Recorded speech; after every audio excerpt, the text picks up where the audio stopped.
in Libya, and children's and women's, and which is not good and not fair. So we want some help for them, you know, if the world can help them with something. Yep. Thank you. Well, as we show some of the signs that they have brought here, it's important to tell our viewers once again that this has been a rally of unity. There are people from Bahrain, there are people from Libya, and this is the group, one of the ones that are left from Egypt as well, and some of the ones are left here in front of the White House to get their message to President Obama. Daljit. All right, Monica Villamizar for us outside the White House. Monica, thanks very much.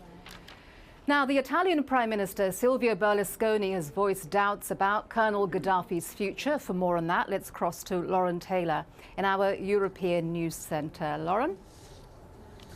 Yes, thanks, Daljit. Berlusconi has long been Libya's closest European ally, but on Saturday he said that Gaddafi does not seem to be in control anymore. Berlusconi told reporters that the popular revolts in North Africa could bring democracy and freedom.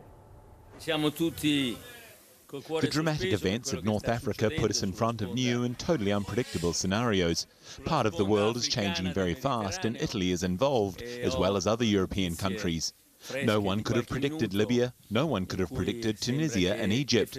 No one's able to predict what will happen from now on. Germany's foreign minister has also spoken, saying he believes Gaddafi's rule is finished. Well, it follows a phone call that Daljit referred to a moment ago between President Obama and Chancellor Merkel, in which Obama said the Libyan leader had to go. So that's the strongest words we've had from the White House on that, and also echoed by the German foreign minister there. Well, the uprising in Libya could shed new light on the murder of a dissident in London. It's thought that the Libyan Secret Service were to blame. Now, his friends and family are hopeful that the apparent crumbling of Gaddafi's power will help to uncover what really happened. In a street in West London, I meet Ashur Shamiz outside the shop where his friend died. It was 1995 when Ali Abu Said was stabbed to death. He'd already fled Libya years before and was a constant critic and an active opponent of Colonel Gaddafi's regime. His friends say they have no doubt his murder was ordered by Muammar Gaddafi. They had a policy of vengeance, you know, of taking vengeance over all the people who did something against them or who were working against them. In fact, we were all suspects. We were all on the list of liquidation by the Gaddafi people. The British spy David Sheller, who was jailed for leaking secret documents, revealed that the UK security agency MI5 suspected Libyan government involvement in Mr Abu Said's death, but couldn't prove it. Mr Abu Said's family say the unravelling of Gaddafi's regime may provide them with the answers they desperately need. We haven't been able to grieve properly because we've never found out or been able to put my father's case to rest. So I'm hoping with the new changes and what's happening in Libya that we'll soon be able to find out exactly what happened, who's responsible, whether they're dead or alive, but at least know that we've pursued it to the nth degree. When police first investigated the killing, they played down the possibility that this was a politically motivated murder. But since then, it's been passed to New Scotland Yard's anti-terrorist unit. Detectives have visited Egypt and Switzerland to follow up leads. They say the case is still very much open, and any new information will be investigated. Harry Smith, AlJazeera, London. 2 military planes have airlifted 150 British oil workers from the Libyan desert. They have now touched down in Malta. Both Britain and France have shut down their Tripoli embassies temporarily. Earlier on Saturday, the UK Prime Minister David Cameron met his government's Crisis Response Committee, known as COBRA, to discuss the unrest in Libya. Well, Cameron has returned from a tour of the Middle East after being heavily criticised for his slow response to the crisis. Earlier, he joined other European leaders in saying the United Nations and European Union should take urgent action. China has stepped up its efforts to remove more than 30,000 citizens from Libya as the crisis in the country escalates. A ferry carrying more than 2,200 Chinese workers arrived in Malta on Saturday.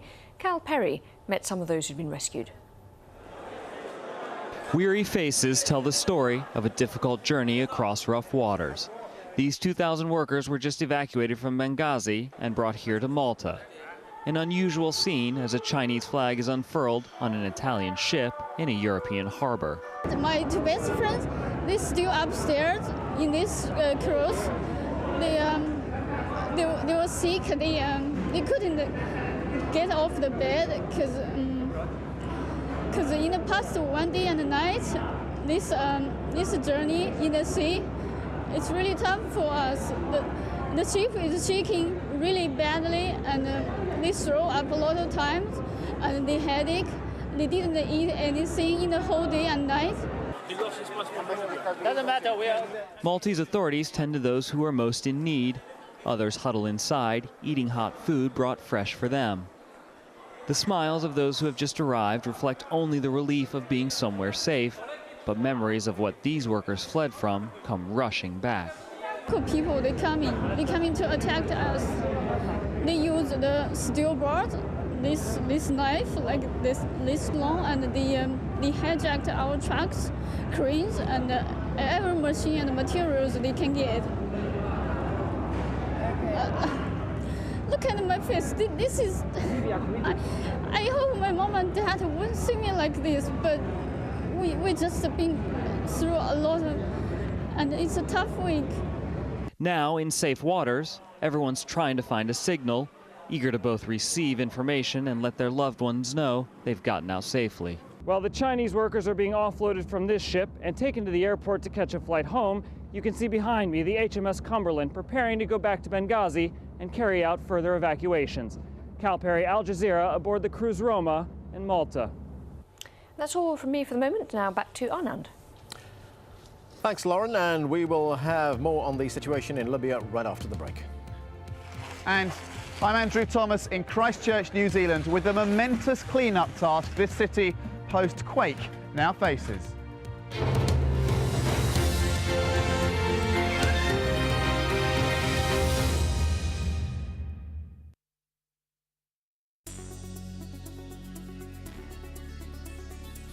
Based on the third largest gas reserves in the world, Qatar, through Qatar Petroleum and its partners, aims to become the world's largest exporter of liquefied natural gas and the world capital of the gas-to-liquids industry.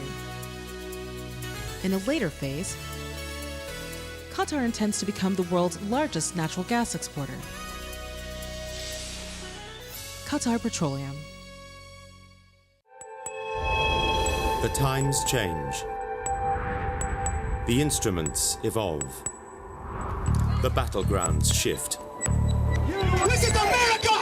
Our country! But the international struggle continues. He was murdered! Uncompromising, hard-hitting investigations. I can't get no justice from no one in Jamaica. People and power, at this time on Al Jazeera.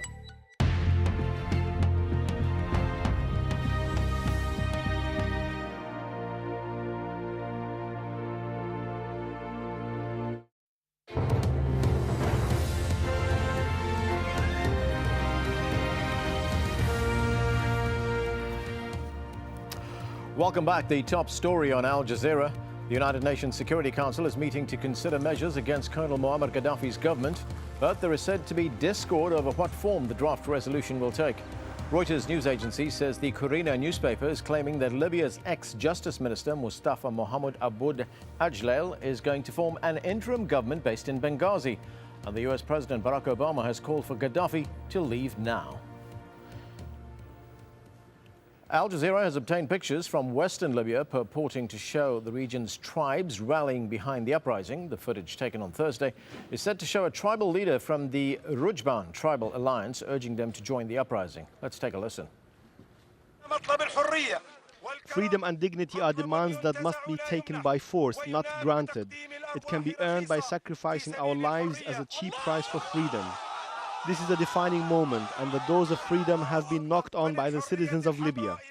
The men, youth, women and children of Al-Rujban tribe declare they are holding steadfast to the territorial integrity and unity of Libya and to the freedom and dignity of every Libyan citizen born on this land. They are adamant to defend the homeland till the last drop of blood against the Gaddafi regime, the corrupt and the tyrant, who perpetrated the most heinous acts of torture and murder and massacres carried out by his fellow mercenaries and hired murderers. We were honored to sacrifice the third martyr who fell in this uprising. We persistently call on all our tribes and fellow Libyan citizens to hold fast to national unity, to be cautious of the danger of rift, sedition and division. Our homeland is rich and vast enough to accommodate its citizens living in abundance and warmth. We will continue marching on this path that will end at either of the two good, victory or martyrdom. In Yemen, a leading tribal figure has resigned from the president's party and called for his overthrow. It's a major blow for Ali Abdullah Saleh, coming as another tribe also announces its support for the opposition movement. Hashim Ahelbara has more from Sana'a. A prominent leader of Yemen's most powerful tribe, Hashid, has announced he's endorsing the anti-government movement. Hussein Abdullah Al-Ahmar leads a family which runs a vast financial empire and has a huge political influence in Yemen. Importantly, Hashid is also the tribe of the president, Ali Abdullah Saleh. Ahmar's resignation from the General People's Congress, the latest in a cascade of defections from the president's ruling party and inner circle. Down with the regime, down with the liar, down the deceiver, down with injustice. We launched revolution in 1962 against the Imam, and now we're faced with a new Imam who's been ruling us for 32 years.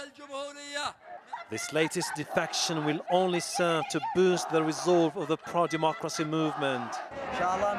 God willing, we will continue our protest until the regime steps down. Ahmar's defection came as another tribe, Bakil, also announced its support for the popular uprising. Bakil controls vast territory in the north and is widely considered the country's largest tribe. For decades, President Saleh has been building strong ties with the tribes to consolidate his grip on power. Now that Hashid and Bakil seem to be abandoning him, the president may find himself almost alone and isolated in the face of a movement gathering pace and determined to oust him. Hashim Al-Barra, AlJazeera, Sana'a. Gunmen have attacked Iraq's biggest oil refinery, killing at least 2 workers and sparking a massive fire which has shut down the plant. The plant is part of the Beji complex around 250 kilometers north of Baghdad. The gunmen infiltrated the refinery in the middle of the night, opened fire, then fled before detonating the devices. Jane Aref has more from the Iraqi capital, Baghdad.